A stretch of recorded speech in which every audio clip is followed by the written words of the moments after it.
Sunan Giri dikenal sebagai seorang wali songo yang menyebarkan Islam di tanah Jawa. Selain itu, beliau juga merupakan pendiri kerajaan Giri Kedaton di Jawa Timur.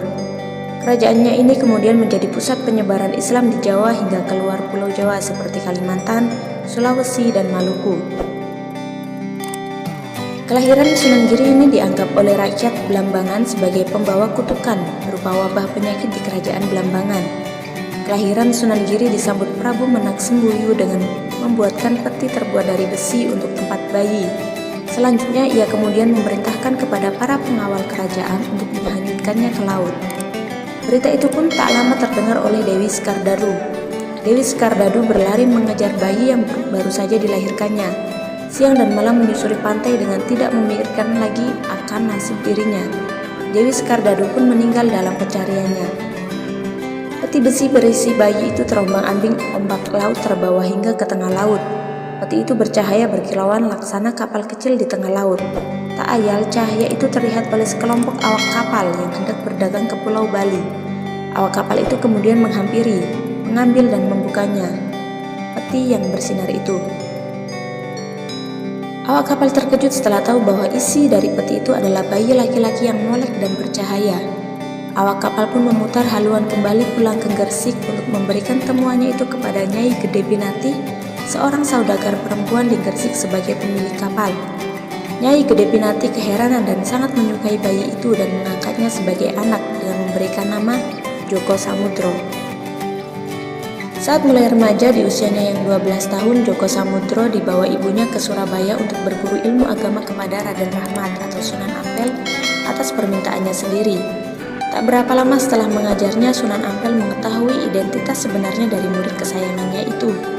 Sunan Ampel mengirimnya beserta Makdum Ibrahim atau Sunan Bonang untuk mendalami ajaran Islam di Pasai sebelum menunaikan keinginannya untuk melaksanakan ibadah haji.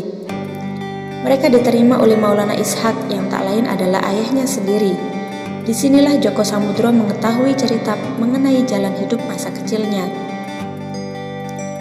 Setelah 3 tahun berguru kepada ayahnya, Raden Paku atau lebih dikenal dengan Raden Ainul Yakin diperintahkan gurunya yang tak lain adalah ayahnya sendiri untuk kembali ke Jawa untuk mengembangkan ajaran Islam di tanah Jawa. Dengan berbekal segumpal tanah yang diberikan oleh ayahandanya sebagai contoh tempat yang diinginkannya, Raden Ainul Yakin berkelana untuk mencari di mana letak tanah yang sama dengan tanah yang diberikan oleh ayahnya.